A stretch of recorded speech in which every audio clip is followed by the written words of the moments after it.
எல்லாமே நீங்கள் ஒரு தன்னம்பிக்கை இருந்தால் தான் வளர முடியும். எனக்கு கூட நான் இதை உங்ககிட்ட ஒரு விஷயம் சொல்கிறேன்ல, இது என்னுடைய கருத்து மட்டும் சொல்ல போகிறீங்களேன். 96 உள்ளாட்சி தேர்தல் ஆரம்பிக்கிறாங்க.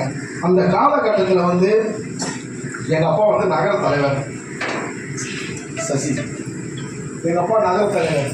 அப்போ எங்கள் அப்பாவுக்கு 16 வார்டுகள் ஒதுக்குறாங்க. அப்போலாம் சரி நம்ம எதுக்கு நீங்கள் எங்கள் அப்பா சேர்ந்து ஒர்க் பண்ணுறது எதுக்குன்னு. அதே போல் 2001 2006 நாங்கள் பூர்வமாக ஒரு கட்சியில் இருந்தோம். அப்போலாம் சரி 2011 வரும்போது எங்களுக்கு எந்த ஒரு பொறுப்பும் இல்லை.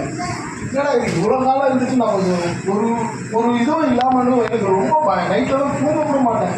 என்னன்னா இது நம்ம இவ்வளோ காலமாக இருந்துச்சு ஒரு கட்சியில் ஒரு அந்தஸ்து கூட இல்லாமல் போகிறோமே. ஆனால் 2006 நிற்கிற வாய்ப்பு வந்து 2014 கேன்சல் ஆகிடுச்சு. 2021 அந்த உழைப்புக்கு ஏற்றபடி ஆண்டவரும் கடவுளும் எனக்கு ஒரு அளவில் நன்மை செய்தார். நீங்களும் அதே போல் என் பகுதியை சார்ந்த நீங்களும் ஊட்டி போட்டு ஜெமித்தார் நண்பர்களும் சரி. எனக்கு என்ன கேட்டீங்கன்னா ஜெமித்தாருதான் இந்த ஹவுசிங் போர்டு போது நான் பூர்வீகமாக இருந்தாலும் இதெல்லாம் இப்போ உருவாக்குற இந்த இடம் எப்படி இருக்குது எனக்கு தெரியுமா. இந்த மங்கள் இது ஈபி பார்க்கு பார்த்தீங்கன்னா ஒரு குளம் சகோதரருக்கு தெரியும். அந்த குளம் டெவலப்மெண்ட் ஆகிட்டு வரும்போது இருந்தாலும் அங்கேருந்து வரவங்களை வந்து மக்கள் ஏற்றுக்க மாட்டாங்க. ஏன்னா ஊருக்காரங்க இவங்க இது ஆனால் அதெல்லாம் நீங்கள் எல்லாத்தையும் சரிசமமாக என்னையும் வந்து உங்களுடைய சகோதரர்கள் நீங்கள் ஜெயிக்க வச்சிங்க. அதுக்கு தான் உங்களுக்கு போராட கூடிய நன்றிகளை. அதே போல் வந்து எந்த ஒரு விஷயமா இருந்தாலும் தயங்காமல் கேளுங்க. என் ஃபோன் நம்பர் கூட வச்சுங்க.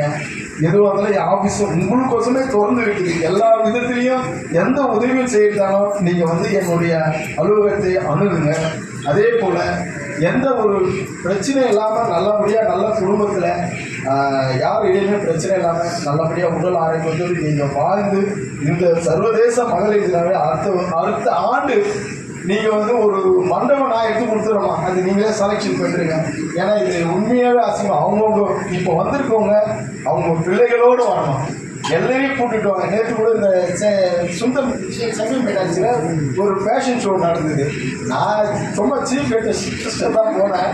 ஆனால் அவ்வளோ அருமையாக இருந்தது. அதுமாரி நீங்கள் எல்லாருக்கும் ஒரே நீங்கள் இது வந்து மகளிர் தினத்துக்கு ஒரு குழு இருக்கிற எல்லாமே அவங்களுக்கு விருப்பப்பட்ட ஆடைகளை உழைத்து வந்து எல்லாமே ஒரு நல்ல அழகோட நல்ல ஆரோக்கியத்தோட அடுத்த வருஷம் இந்த நிகழ்ச்சியை கொண்டாடுறதுக்கு அதனுடைய என்ன வேணுமோ ஜெமிக்கு சரி வேலை போயிட்டு சொல்லி அந்த செலவை நான் எடுத்துக்கிட்டு மேலும் உங்களுடைய உழைப்பு நல்லபடியாக இருக்குது. அனைவருக்கும் இந்த மகளிர் வாழ்த்துக்களை மேலும் நல்லா இருக்கணும் என்று வேண்டிக் கொள்கிறேன். நன்றி, வணக்கம்.